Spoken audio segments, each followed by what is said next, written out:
Chapter 7 Eagle Fall March 17th, Universal Century 0088. The bridge of the Pegasus 3 was awash in the red hue of emergency lighting, a palpable tension hanging in the air. Every crew member was clad in their normal suits, bracing for the impending fleet engagement. The mission for Task Force Alpha, in tandem with Task Force Beta, was to secure a descent orbit entry point to the city of A.E.U.G, guarded by the new Decides fleet. The main force, the home fleet, was tasked with the annihilation of the A.E.U.G fleet. This maneuver aimed to draw the new Decides fleet out as reinforcements for the A.E.U.G fleet, thereby thinning the defenses at the descent orbit entry point. The solitary countdown of a navigation officer filled the space. A ritual echoed across the bridges of all participating vessels. 3, 2, 1, he intoned, marking the commencement of operations. Begin the operation. With the order given, the ship's main engines surged in unison, propelling each vessel towards the pre-arranged bombardment coordinates. Data on the distance to the enemy fleet and environmental conditions flooded into the fire control systems at an alarming rate. After a trio of pulse beam cannon volleys, the ships would dash at full combat speed to the next firing position, thus initiating Operation Eagle Fall. The battlefield was a kaleidoscope of colorful light beams and a chaos of missiles, large and small. Bursts of light birthed bubbles that swallowed screams, curses, hatred, the names of loved ones, and lives themselves, consigning them to oblivion. Through this maelstrom, mobile suits like the Nero and Novel Gym 3, specialized for space combat, raced toward the lunar surface. Task Forces Alpha and Beta, in column formation, began their advance towards the new Decides fleet. With all mobile suits committed to the drop operation, the fleet engagement was resolved through artillery alone. Enemy fleet sighted. 1 battleship, 5 cruisers. The astronavigation officer reported to Heathrow. Focus fire on the battleship. Ignore the cruisers, came the order. The Pegasus 3 and its 9 cruisers, entering effective firing range, simultaneously turned to port, aligning all guns on the starboard side. Their main cannons fired in succession, the beams reaching out to the new Decides flagship. Kilimanjaro, in a teardrop pattern. A standard tactic. Despite improvements since the one-year war, long-distance artillery accuracy remained limited by primitive targeting methods like visual confirmation, laser ranging, and heat detection, compounded by the three-dimensional nature of space combat. Thus, ships would stagger their fire in a fan shape towards a single target. A dull thud resonated as the battleship Kilimanjaro shuddered under the impact, hurling Cod's body into the void of the bridge. Brave. The enemy's all-out assault has begun, Cray announced, steadying himself against the console. So it seems. I thought they would come after defeating the A.E.U.G fleet. But it's a two-front operation, Cod replied, drifting towards the navigation officer. What about close support mobile suit forces?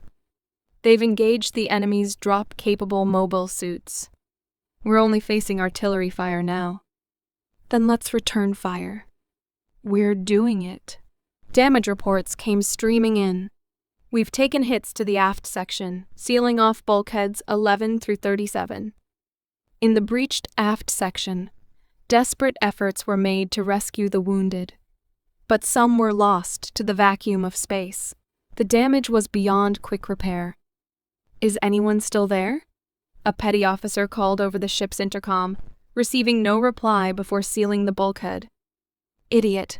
I'm still here. Before the eyes of a crew member whose helmet communication device had been destroyed by the sudden decompression shock, the heavy bulkhead door closed tightly. Meanwhile, as the Kilimanjaro was hit for the second time, the bodies of the stranded crew members vanished into the light. Aft and portside armaments are out. Engines to half power. We're the only one being targeted. Cod grunted in frustration, rising to his feet, rage burning in his eyes. The forward mobile suit deck is still operational. Order all hands to abandon ship. All mobile suit personnel on standby. Follow me. Let's give the enemy fleet a surprise. Tosh, you're coming too, he declared, heading for the lift grip, which thankfully still had power. Brave. Be rational. We're not here to become soldiers again. Shouldn't we be focusing on a landing in A.E.U.G to organize a resistance? If they target civilians, righteousness will be on our side. Don't you understand?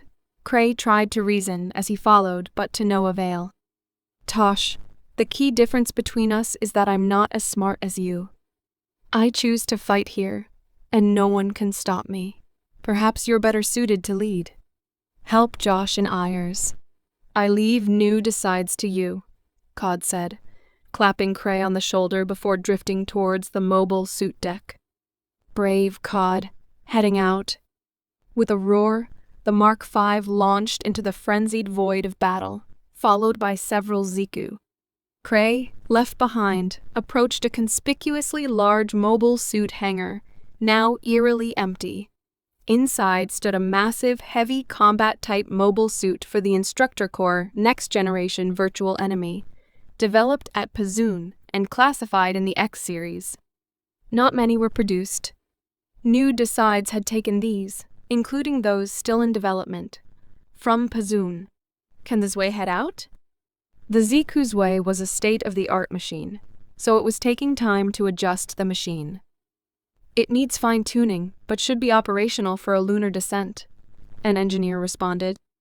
Should isn't something I want to hear right now. Fine. Everyone else, evacuate sequentially by shuttle. The rest of the ships will join A.E.U.G's reinforcements. I'll see you all in A.E.U.G, Cray said, leaping into Zwei's cockpit. Tosh Cray taking off. The Zwei, with its daunting silhouette, left the battleship Kilimanjaro behind, descending towards the lunar surface. The conflict unfolded exactly as the suppression team had anticipated, with the new Decides fleet, barring their flagship Kilimanjaro, dispatched as reinforcements to the beleaguered A.E.U.G fleet under the relentless bombardment of the home fleet. The defense at the descent orbit entry point was left virtually unguarded.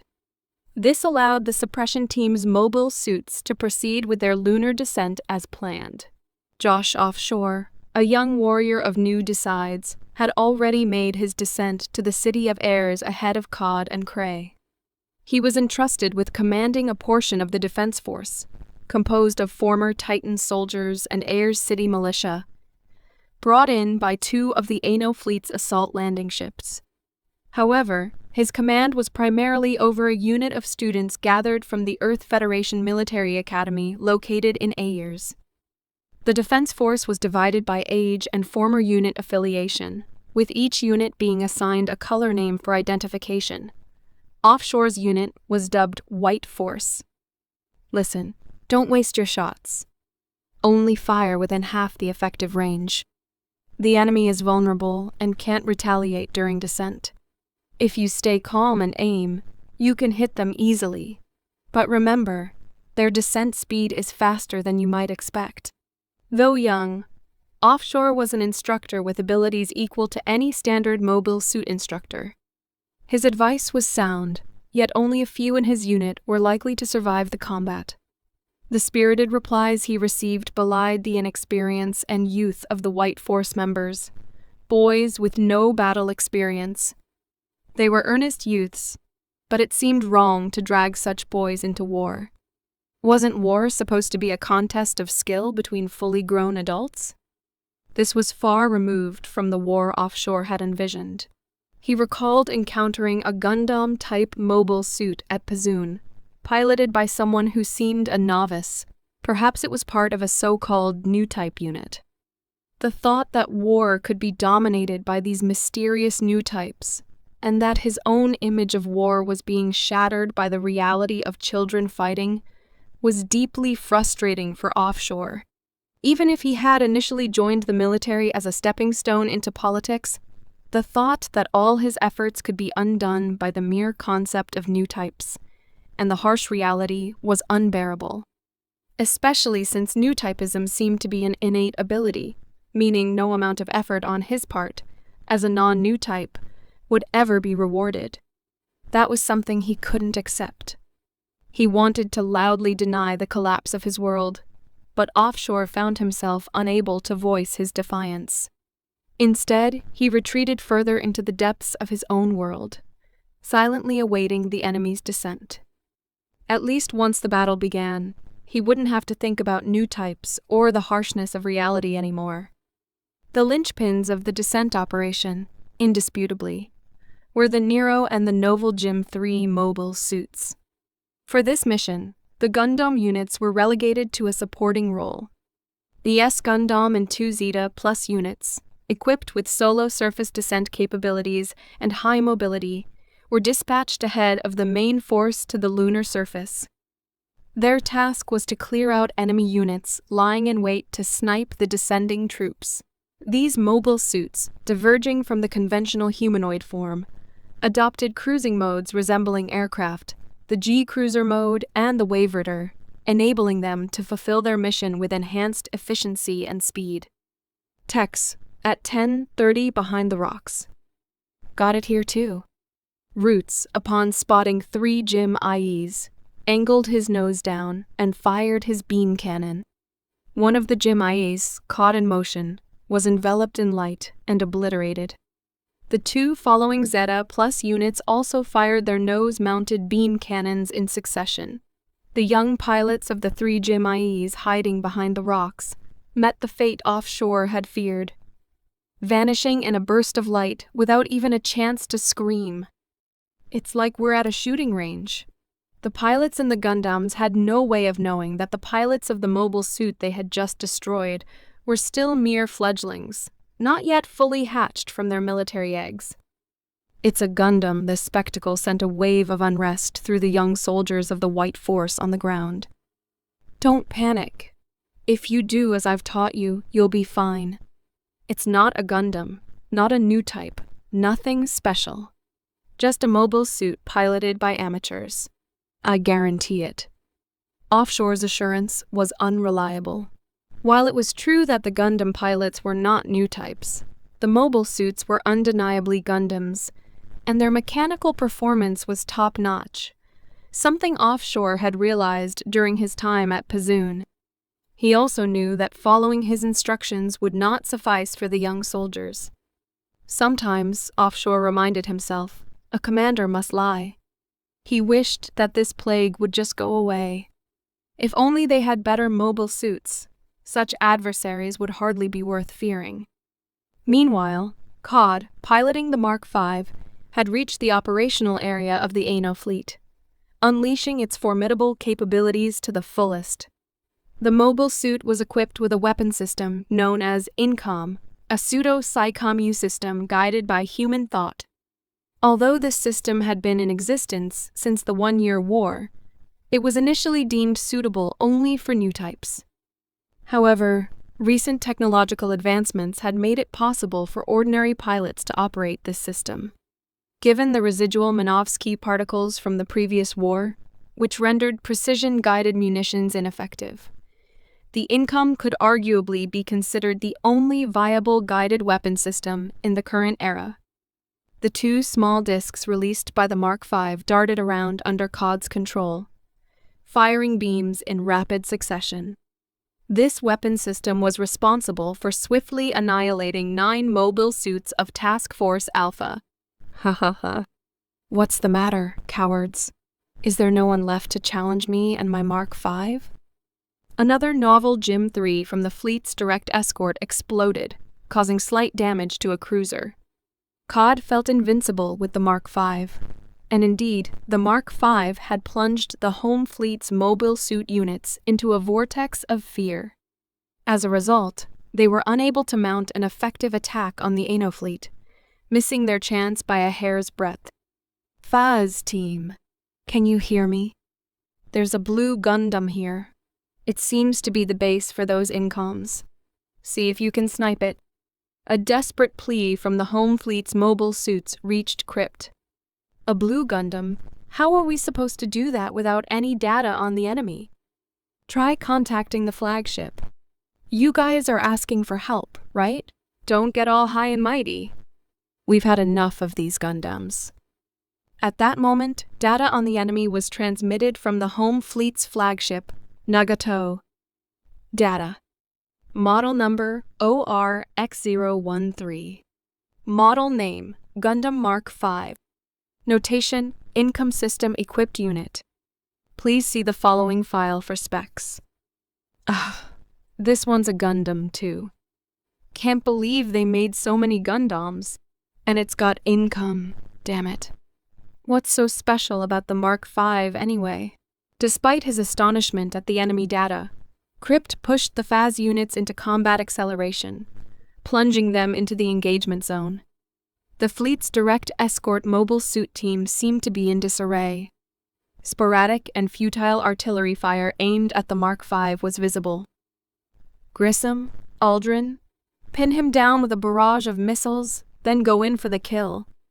If we get within the range of those incoms, we're dead meat for sure. Be careful, got it? Following his command, he signaled the timing for missile launch. The chest covers of the 3 phase units blew off, and a swarm of small missiles burst forth.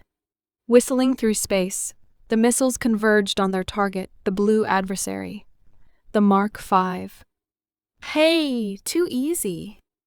In the cockpit of the Mark V, Cod smirked at the sight of the missiles heading his way, then pushed his mobile suit to its maximum thrust, diving downwards.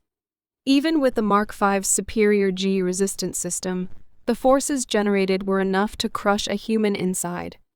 Yet Cod's trained mind and body made the impossible possible, though he was no new type.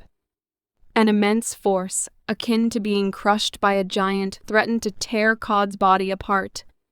The cockpit creaked ominously, and the external explosions of the small missiles added to the cacophony. What was merely a moment felt like a lifetime to Cod. As the physical and mental strain subsided, he began the effort to refocus his blurred, reddened vision, quickly scanning the cockpit's monitors, now tinged in a pale pink hue. Red and green warning lights danced like a bizarre jubilee. Before even realizing he was alive, his first thought was that he could fight. This was not the instinct of a human, but the primal fight instinct of a male. Cod felt something odd in his mouth and spat it into his helmet, realizing it was the remnants of his own back teeth, shattered under the high G forces. Motherfucker. With that exclamation, Cod gripped the control bar and accelerated the Make V towards the 3 phase units that had caused him to grind his back teeth to dust, ready to retaliate. Crypt had been sure the blue-black mobile suit was destroyed. He had seen the Mark V being thrown out by the impact of the barrage of small missiles launched by the 3 phase units. It seemed too easy, kind of anticlimactic. But then, the blue mobile suit ignited flames from various verniers and its rear propulsion nozzle, correcting its posture while braking, and charged straight towards the phase team. What kind of monster is this? Is it a beast? Grissom and Aldrin exclaimed in unison, now experiencing the overwhelming sensation the new Decides pilots felt against the S Gundam, Zeta Plus, and now against the phase units. Can't we use the income? Despite surviving the missile attack, the Mark V's frame was rattled and its prized incom system, damaged in the guidance system, was inoperable. Cod, anticipating the phase's beam trajectories, adeptly dodged and closed in. He switched his beam saber to cannon mode, folded the backpack forward at a right angle for a firing position. The beam saber, a close combat weapon typical among mobile suits, could, by using the eye field to concentrate the beam, melt through an opponent with the heat of its beam emission. By releasing the eye field, the beam saber could transform into a beam cannon, akin to either splashing water directly from a faucet or using a filled and hardened plastic bag to strike. The Mark V's beam saber had this dual function. With a roar of unarticulated rage, Cod sprayed the beam cannon as the Make V turned into a steel bullet, charged head-on into the Phaz team. Seeing the enemy's formation thrown into disarray, Cod ceased his intimidating barrage and focused on the Phaz directly ahead, aiming precisely. Emergency evasion. Scatter. Despite Kripp's attempt to guide his comrades to survival, it was too late. No good. We won't make it. With a scream, the mobile suit piloted by Grissom to his left was literally obliterated. "Grissom," Kripp called out as he accelerated away. But the explosion caught in the corner of his eye told him it was futile. The sound of Grissom's mobile suit exploding filled the cockpit, then abruptly cut to static. That damn bastard. He killed Grissom. Aldrin was about to charge forward in a fit of rage. "Stop, Aldrin. If you act rashly, you'll end up like Grissom. Retreat. Getting close will get us killed." Meanwhile, the Mark V, with its legs thrust forward for rapid braking, was already searching for its next target. The two Phaz units began to retreat at full speed, desperately trying to put distance between themselves and their adversary. Originally, the Phaz was a test unit developed by Anaheim Electronics, equipped with a heavy firepower support system, based on the prototype of the Double Zeta Gundam. Unlike the Double Zeta Gundam that would later be piloted by Judo Ashita, the Phaz lacked a transformation and combination mechanism, was made of inferior materials, and had less mobility. It also did not come equipped with the Hyper Mega Cannon, the ultimate mobile suit weapon that would be mounted on the Double Zeta Gundam's head. Captain Manning's reference to it as a paper tiger was not without reason. The Phaz units, belonging to the Task Force Alpha and undergoing practical evaluation tests by Anaheim Electronics, resembled the full-armored Double Zeta in appearance, but were fundamentally different. Designed primarily for heavy firepower support, they were ill-suited for close combat, specializing in long-range artillery engagements. Hence, Kripp and his team were attempting to maintain distance from the Mark V. Cod sensed their intention to retreat instinctively. He knew he was up against a unit designed for support with massive firepower. No one uses a cannon to swat a fly. "Not so fast," Cod yelled, switching his beam saber back to saber mode from cannon mode, and pulling it out as he accelerated towards the retreating Phaz units. The beam blade hummed to life from the hilt, closing the distance rapidly. With a battle cry, Cod swung the beam saber down at Aldrin's mobile suit with full force. Mommy." Aldrin's scream pierced Kripp's ears. To the right of the panoramic monitor, a severed Phaz floated, its cut surface sparking like sparklers, before being enveloped in a bubble of white light. Kripp, losing his composure, mourned the loss of another comrade. "You son of a... I'll kill you." In a desperate maneuver, the last Phaz unit turned to face the Mark V, firing its beam cannon wildly, despite knowing it would likely not hit. Cod felt a chill witnessing the desperation. An enemy attacking blindly in a frenzy was truly frightening, something he knew well from experience. He positioned his beam saber defensively, ready to exploit any opening in the approaching mobile suit's madness. Hesitation was gone. With a fierce shout, the Mark V's beam saber flashed, severing the Phaz's right arm. Cod thought he had won, but then a tremendous shock hit him. The severed arm, delayed slightly, had its beam cannon body collide with the Mark V. An unexpected turn of events. Immediately, the monitor flashed warnings for the power system. With a grunt, Cod quickly switched to auxiliary power. No choice but to retreat. It seemed the A.E.U.G fleet had already moved to a safe distance, Cod murmured to himself as he directed the Mark V towards the moon. Alarm. Damage. Risk to suit, 75%. Escape required. Forced to remain could spell an explosion for the mobile suit. Crypt, in a state of panic, pulled the emergency ejection handle painted with red and white stripes next to the cockpit panel. With a whoosh, the spherical cockpit capsule was ejected from the FA's belly.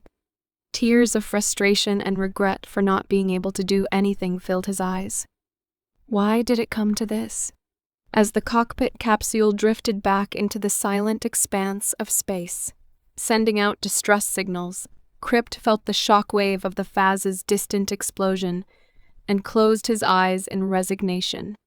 Meanwhile, the first wave of mobile suit units waiting at the now unguarded descent orbit entry point, all 42 of them, began their slow descent towards the moon's surface, flames of reverse thrusters blazing. The descent proceeded smoothly. Roots and his team, who had been covering the descent, were then ordered to intercept the Mark V. What? The FA's team was wiped out? You're joking, right? Are Shin and the others all right? Rio couldn't believe the news from Manning's. Only Crypt survived. Unfortunately, Grissom and Aldrin were killed in action.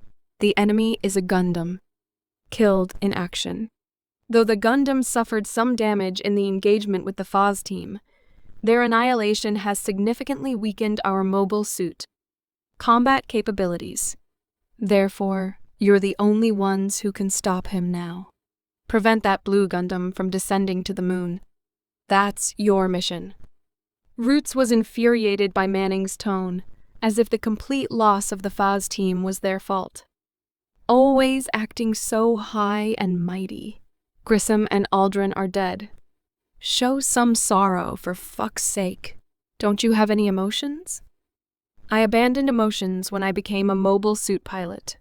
In the previous war, many more died. I lost many comrades, friends, but in war, there's no time to grieve. Channel your anger towards the enemy mobile suit. It's all you can do now. For Grissom and Aldrin, Roots suppressed the urge to shout back. Manning's words were harsh but true. It was war, kill, or be killed. Roots then disengaged the S-Gundam subsystems from its shoulders and transformed the mobile suit into its humanoid mode. The EXS Gundam, the strongest form of the S-Gundam. Now, carrying Roots' anger, the EXS Gundam set out to intercept the Blue Gundam, the Mark V. As it attempted to descend to the moon, Alice. Emotions. Incomprehensible. Roots is still unaware that there is another will existing within the S-Gundam.